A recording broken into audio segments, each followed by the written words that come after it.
Assalamualaikum warahmatullahi wabarakatuh. Salam pencerahan. Apa kabarnya pemirsa TVmu dimanapun Anda berada? Senang sekali saya Irmalia Septianda dapat hadir kembali menjumpai Anda dalam berita dan analisa. Dan seperti biasa sejumlah informasi cerdas mencerahkan akan kami hadirkan untuk Anda selama 30 menit ke depan. Untuk itu ikutilah berita dan analisa selengkapnya.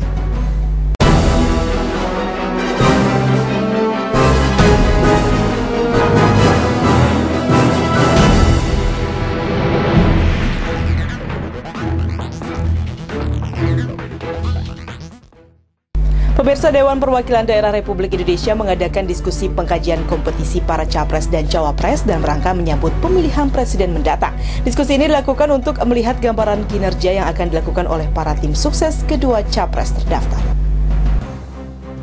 Diskusi mengenai kompetisi para calon presiden dan wakil presiden untuk menghadapi Pilpres 9 Juli mendatang dihadiri oleh tokoh politik dan para pengamat politik.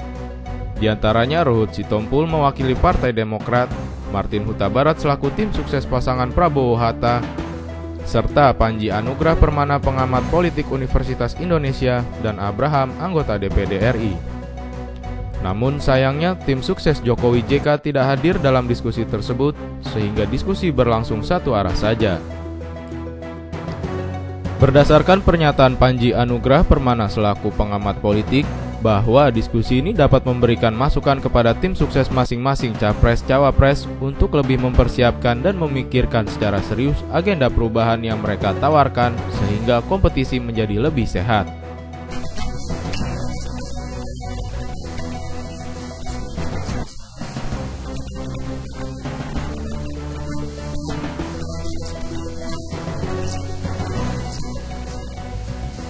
Diskusi publik ini disambut dengan antusias oleh semua yang hadir dengan penjelasan para tokoh yang interaktif.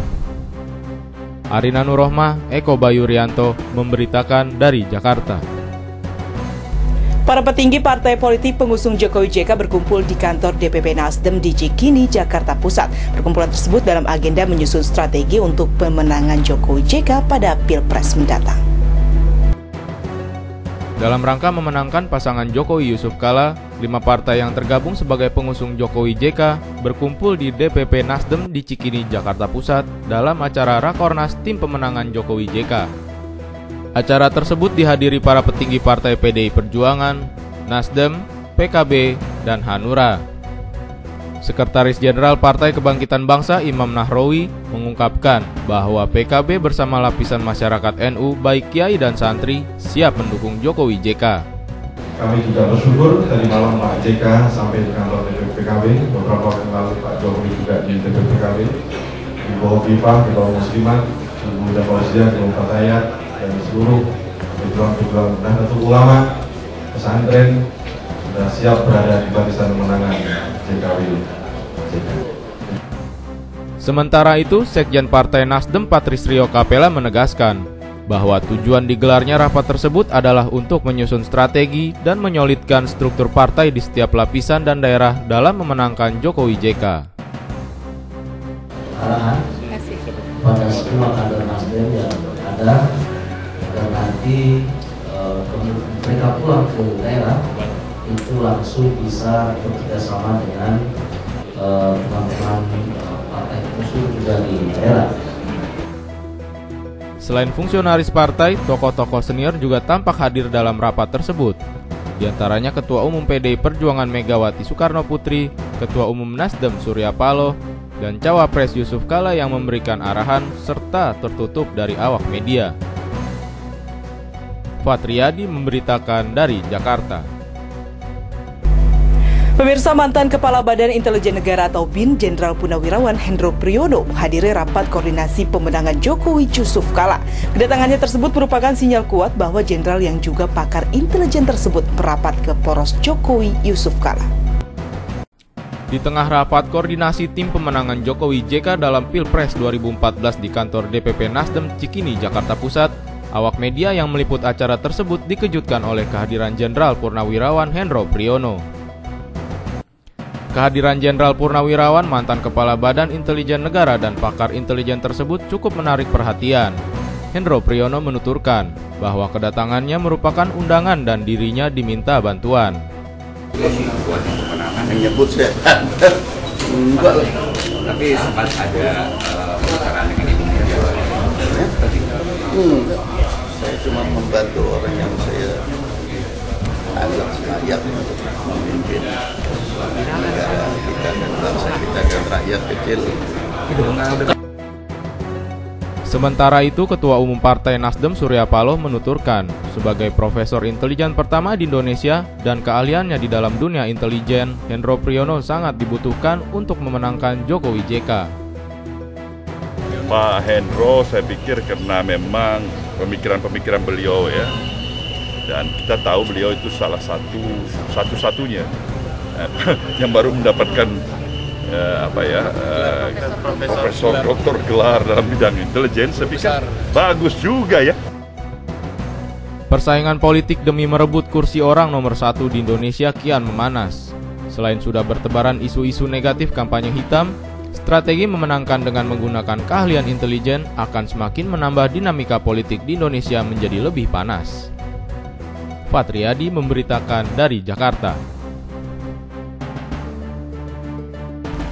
Selain Jokowi, pasangan calon presiden dan wakil presiden Prabowo Hatta juga telah resmi mendaftarkan diri ke Komisi Pemilihan Umum.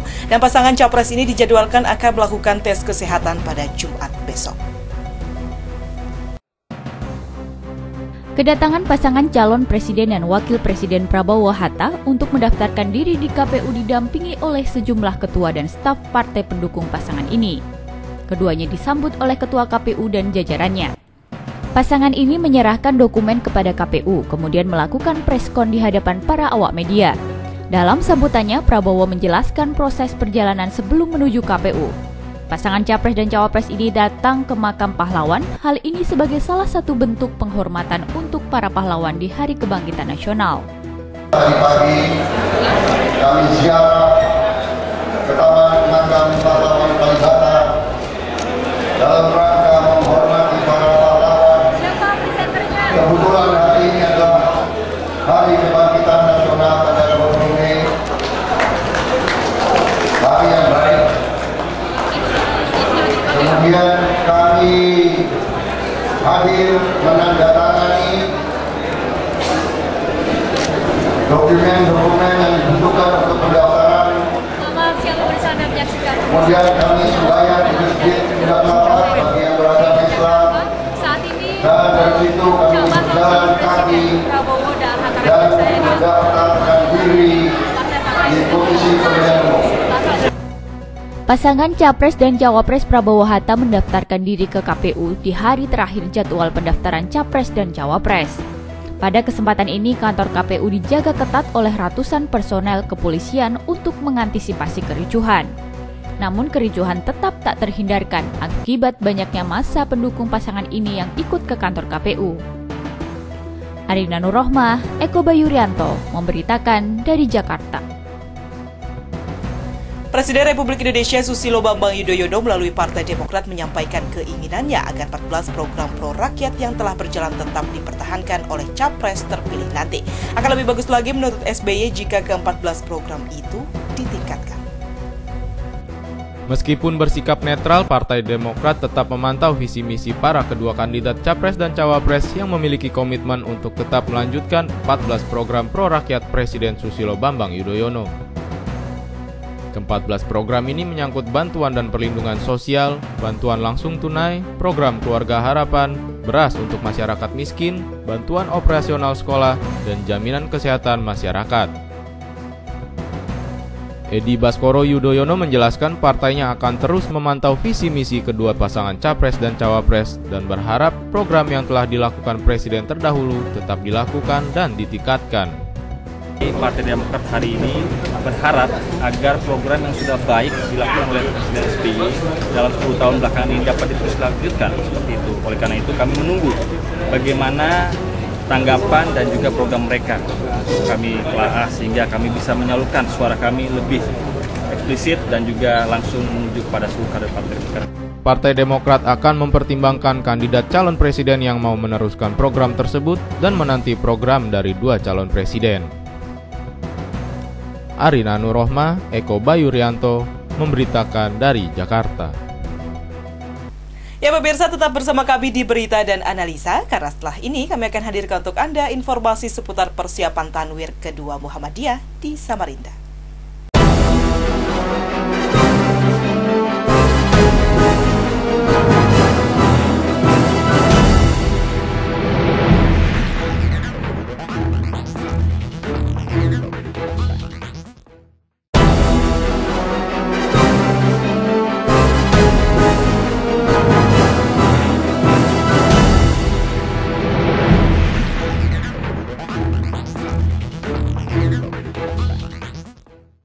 Ya pemirsa, terima kasih Anda masih bersama kami dalam Berita dan Analisa. Dan pemirsa, informasi seputar persiapan Tanwir kedua Muhammadiyah di Samarinda akan langsung disampaikan oleh rekan saya Andi Zulfikar Anwar. Silakan Andi, laporan Anda.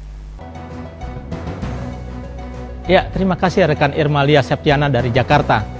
Pemirsa, kini kami berada di lokasi bakal digelarnya Tanwir kedua Muhammadiyah tahun 2014 ini. Berbagai persiapan telah dilakukan oleh panitia, termasuk salah satunya adalah akan menggelar yang namanya tarian senandung kehidupan. Menyemarakan Tanwir kedua Muhammadiyah 2014 di Samarinda, Kalimantan Timur, panitia penyelenggara menggelar tarian daerah bertajuk Senandung Kehidupan. Gerak yang berpadu dengan iringan musik seakan mengekspresikan kecakapan hati tuan rumah menyambut tetamu perhelatan yang akan mulai digelar pada 23 Mei besok.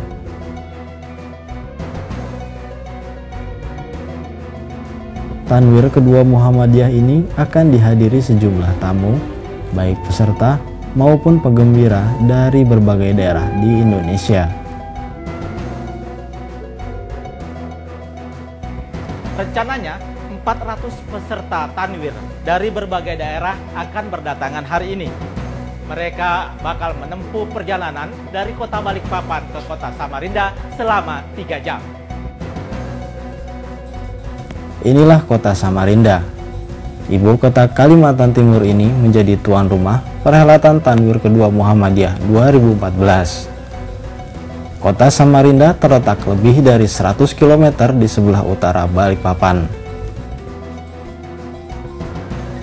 Untuk mencapai lokasi Tanwir di Samarinda menyita waktu perjalanan sekitar 3 jam lewat perjalanan darat. Kota Samarinda memiliki luas kurang lebih 718 km persegi dan dihuni sekitar 728.000 jiwa. Salah satu pusat nadi kehidupan warga Samarinda adalah Sungai Mahakam. Sungai ini mengaliri wilayah Kalimantan Timur sejauh 920 km dan bermuara di Selat Makassar. Warga Samarinda beserta pemerintah daerah siap menyambut para peserta Tanwir kedua Muhammadiyah 2014. Tanwir kedua Muhammadiyah tahun 2014 akan digelar besok. Bagaimana persiapan panitia pelaksana?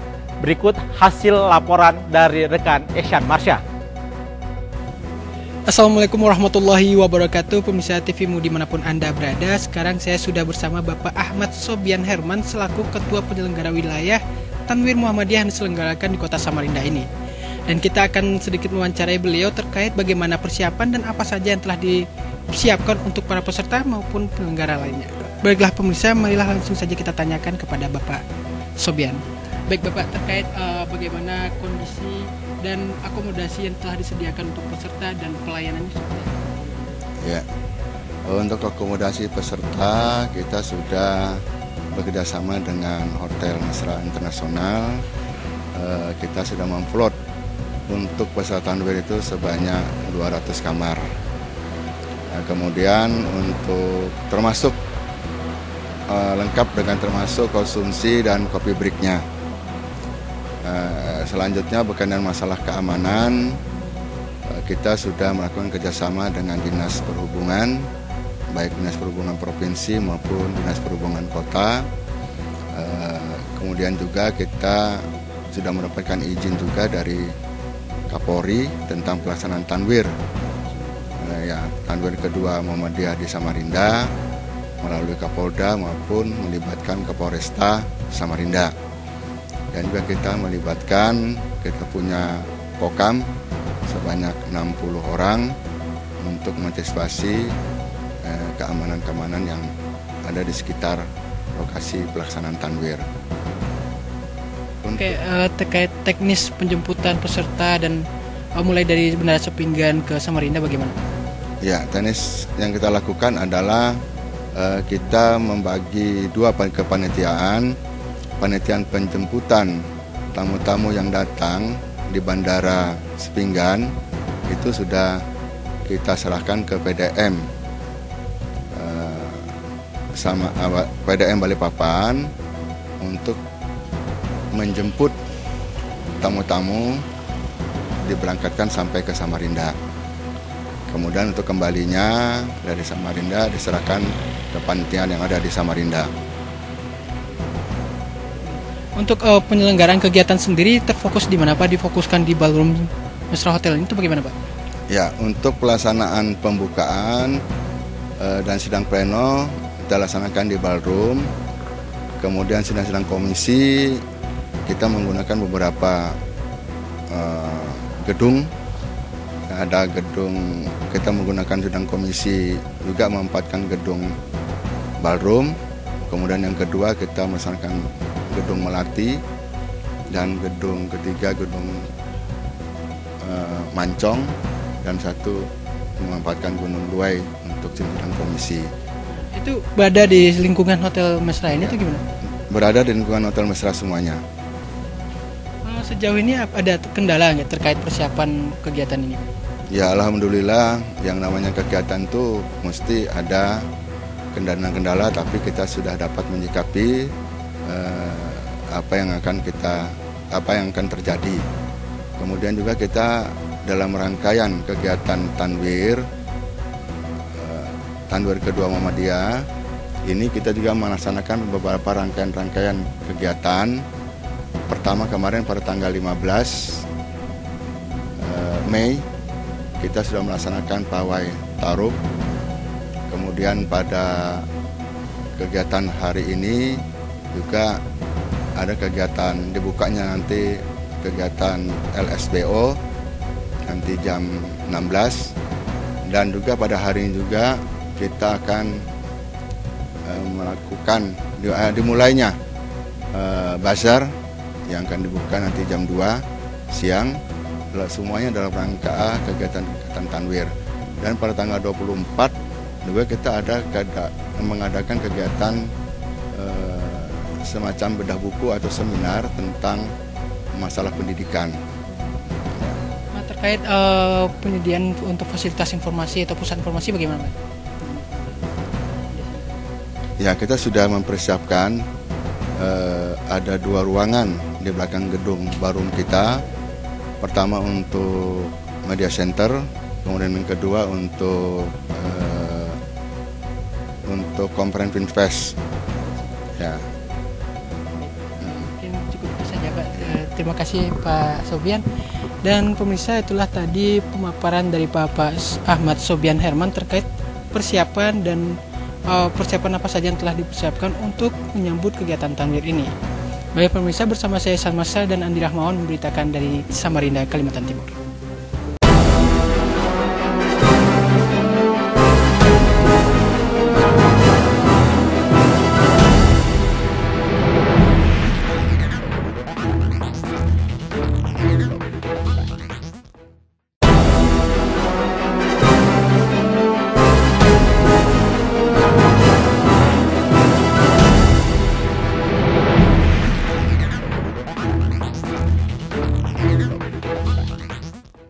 Jelang Tanwir kedua Muhammadiyah, panitia menggelar beberapa event pra-Tanwir.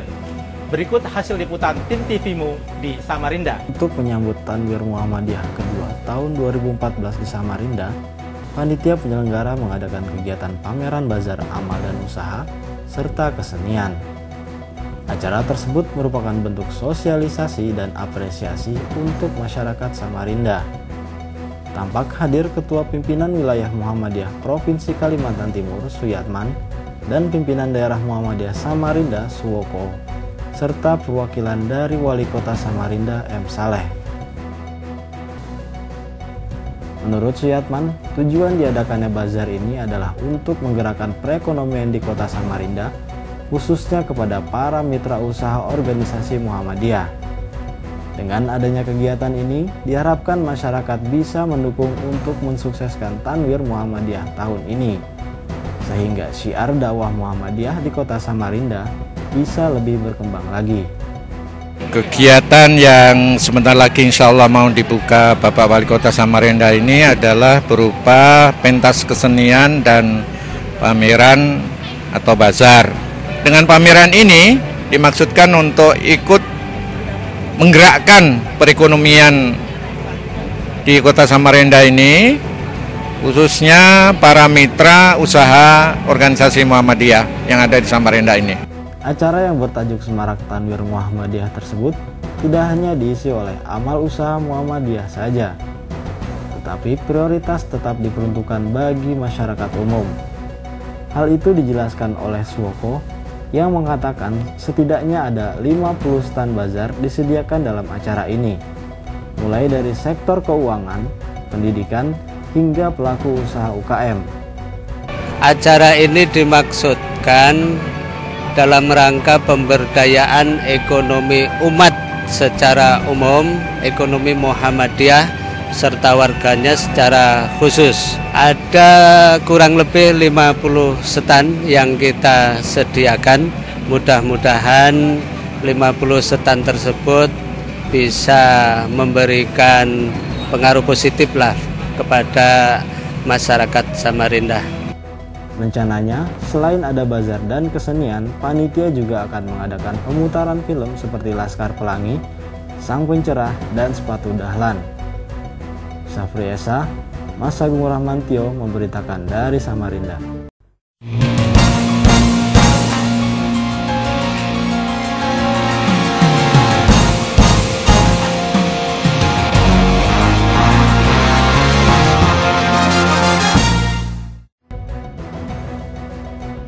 Beragam kegiatan persyarikatan memeriahkan pegelaran Tanwir kedua Muhammadiyah yang digelar di Kota Samarinda, Kalimantan Timur. Salah satunya adalah kegiatan Rapat Kerja Nasional atau Rakernas Lembaga Seni Budaya dan Olahraga Pimpinan Pusat Muhammadiyah. Rakernas ini berlangsung di Aula Gedung Guru Kota Samarinda. Dalam pembukaan kegiatan diawali dengan kuliah 7 menit atau kultum dari Ketua Majelis Tablik Pimpinan Pusat Muhammadiyah Dr. Andes Agus Kuncara, dan dilanjutkan dengan sambutan dari Ketua Pimpinan Wilayah Muhammadiyah Kalimantan